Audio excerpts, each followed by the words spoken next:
Bonjour à tous et bienvenue dans cette nouvelle vidéo. Aujourd'hui, on va reparler de sous-composants parce que c'est quelque chose d'essentiel dans Vue.js. Si vous comprenez bien comment fonctionnent les sous-composants, comment les utiliser et qu'est-ce qu'ils nous apportent, ça va permettre d'améliorer vraiment votre code Vue.js. Alors, quel sous-composant on peut créer aujourd'hui? Ce que je pensais, c'est créer un sous-composant comment. Mais avant toute chose, il faut voir est-ce que c'est utile et qu'est-ce que ça va nous apporter d'avoir un sous-composant ici. La première chose, ça va être de simplifier ces 4 lignes-là. Ces 4 lignes de HTML-là, on va pouvoir les encapsuler dans notre sous-composant comment. Ensuite, on va pouvoir également simplifier le format, parce que le format, c'est fait pour formater la date d'un commentaire, et donc du coup, on va pouvoir le déplacer dans le sous-composant.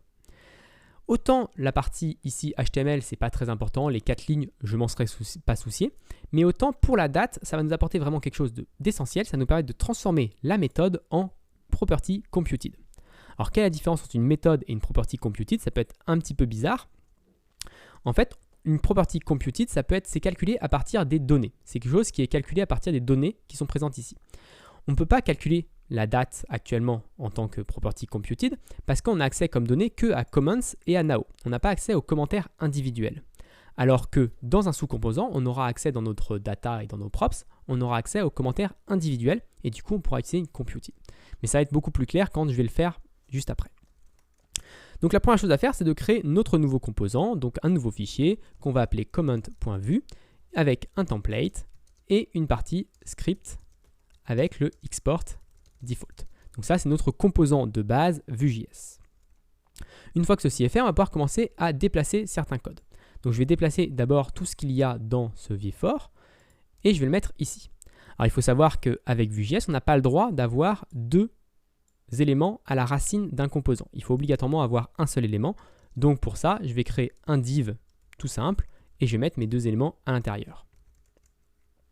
Une fois que ceci est fait, là, on va pouvoir utiliser notre comment. Si je reviens dans mon comment.vue, de quoi j'ai besoin? J'ai besoin d'une variable comment. Comment j'obtiens cette variable comment? Eh bien, elle va venir du composant parent.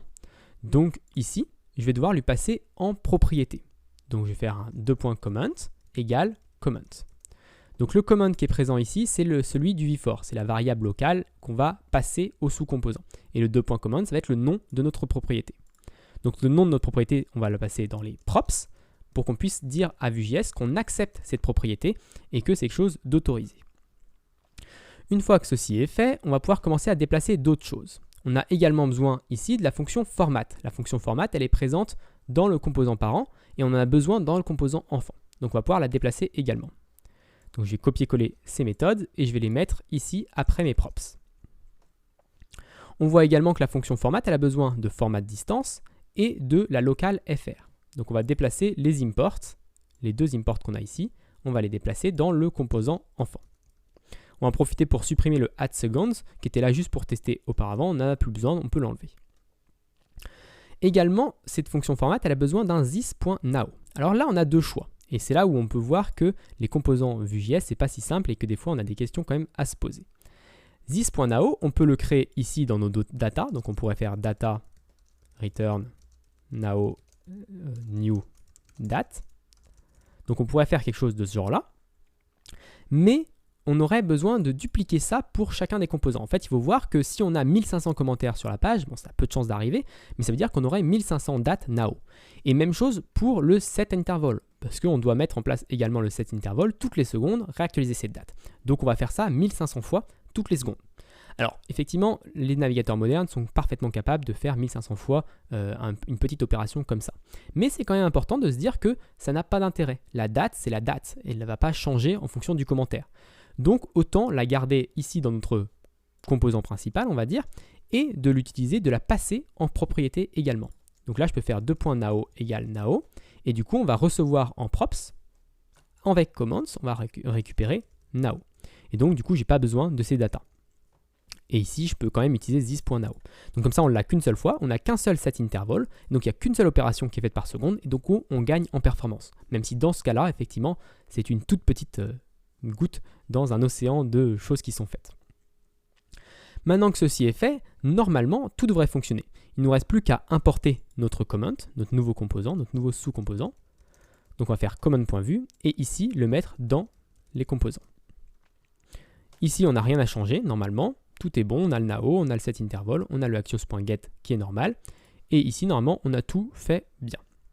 Donc je vais pouvoir réactualiser la page. Et là, tout fonctionne correctement. On a le il y a 30 minutes, comme pas de problème. Et on voit les deux commentaires, les deux sous-composants qui sont présents ici. Maintenant, qu'est-ce qu'on va faire? On va pouvoir simplifier les choses. Et comment on va simplifier les choses? Avec une computed.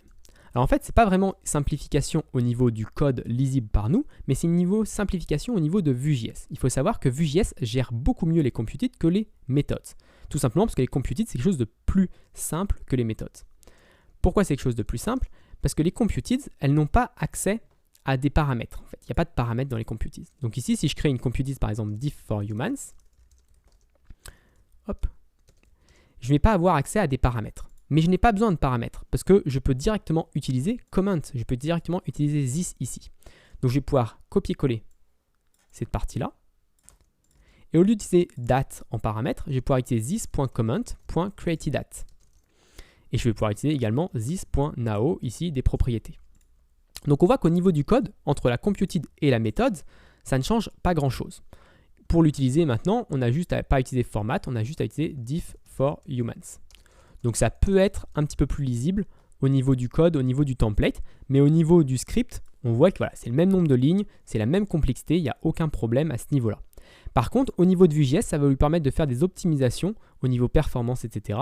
Et donc, si vous avez le choix, toujours utiliser une computed à la place d'une méthode. En fait, une petite astuce pour vous montrer, c'est qu'une méthode ne devrait pas retourner quelque chose habituellement. On a un autre exemple de méthode dans command.form par exemple. On voit que la méthode submitComment, celle-là, elle ne return rien. C'est vraiment une action, c'est vraiment quelque chose qui est fait. Une méthode, c'est vraiment quelque chose qui est fait. Ce n'est pas une donnée qu'on va afficher. Alors que là, notre format, c'était vraiment une donnée qu'on allait afficher à l'écran. Donc là, dans ce cas-là, une computed est bien plus adaptée. Mais également, on voit qu'on ne peut pas faire ça dans notre composant parent. Parce que dans notre composant parent, ici, on a accès juste à this.comments. Et donc, du coup, on ne sait pas lequel, si c'est le 0, si c'est le 1, si c'est le 2. On ne peut pas faire ça. Alors que ici, dans ce sous-composant, on peut directement utiliser un unique comment et donc du coup, afficher la bonne chose. Donc on voit ici que les sous-composants peuvent nous aider à avoir des computed au lieu de méthodes et que ça peut du coup simplifier la vie à Vue.js et améliorer les performances. Donc maintenant, je vais quand même vous montrer que ça fonctionne bien. Si je reviens ici et que je réactualise, on a toujours la même chose, tout fonctionne. Maintenant, une dernière chose au niveau des sous-composants que je voulais vous montrer. On a beaucoup de divs qui sont vides. Par exemple, ici, on a un div vide. Et ici, on a un div qui encapsule, mais voilà, les borders, les rounded, tout ce genre de choses, ça pourrait faire partie du composant, du sous-composant. Le problème, c'est qu'on a notre vFor qui est ici. En fait, il faut savoir qu'on peut mettre un vFor sur un composant, un sous-composant. Donc, je peux déplacer mon vFor ici. Et le seul problème, voilà, on le voit ici, il y a un petit warning. Vue.js va nous dire qu'il faut une clé explicite. Alors vous verrez, c'est un petit peu bizarre, mais c'est vraiment en interne à Vue.js, il a besoin d'une clé explicite lorsqu'on fait un vFor sur un sous-composant. Mais c'est pas très compliqué à faire, on a juste besoin de faire un .key ici et lui passer quelque chose d'unique. Alors quelque chose d'unique, ça peut être la clé du tableau par exemple, ou alors dans notre cas, ça peut être command.id. On sait que c'est quelque chose d'unique et donc ça fonctionne parfaitement avec Vue.js. Donc si je reviens ici, on voit qu'on n'a plus d'erreur. Et si je réactualise, on voit que ça fonctionne correctement. Par contre, le CSS a été un petit peu cassé parce que notre bordure n'est plus autour des commentaires, elle est plus autour de chaque commentaire, elle est autour des commentaires. Donc comment on va faire ça? On va pouvoir déplacer notre CSS. Le border rounded et P3, tout ça, on peut le déplacer dans notre div principal de notre sous-composant. Et donc on voit que les sous-composants peuvent aussi nous servir à encapsuler un petit peu ce CSS pour éviter d'avoir à le répéter ou de le voir trop souvent. Si je réactualise maintenant, on voit que ça fonctionne correctement. Par contre, on a toujours un problème avec le MB4. Alors vous vous direz, pourquoi je n'ai pas déplacé le MB4 ici? Parce que, est-ce que le commentaire doit savoir combien il a de marge en dessous de lui? Est-ce que c'est son rôle de commentaire?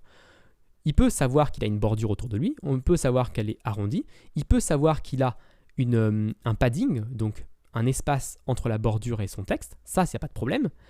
Il peut également savoir qu'il a une marge entre le titre et le body, ça aussi, il n'y a pas de problème. Par contre, savoir qu'il a une marge entre lui et ce qu'il y a en dessous, ce n'est pas vraiment son rôle. Et donc, je vais vous montrer quelque chose d'assez intéressant, c'est qu'on peut supprimer tout simplement ça. Et ici, je vais pouvoir rajouter une clé classe avec le MB4.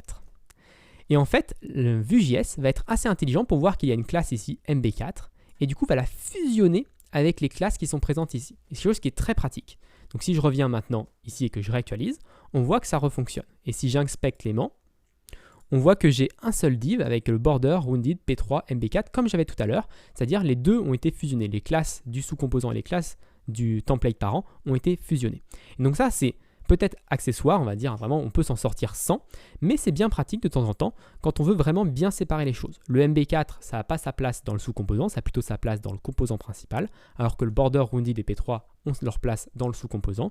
Et donc, avec ce système-là, on peut fusionner les choses. Donc voilà pour cette vidéo, j'espère qu'elle vous a plu. Si elle vous a plu, n'hésitez pas à vous abonner et à la partager. Et moi, je vous donne rendez-vous très rapidement pour une autre vidéo sur Laravel.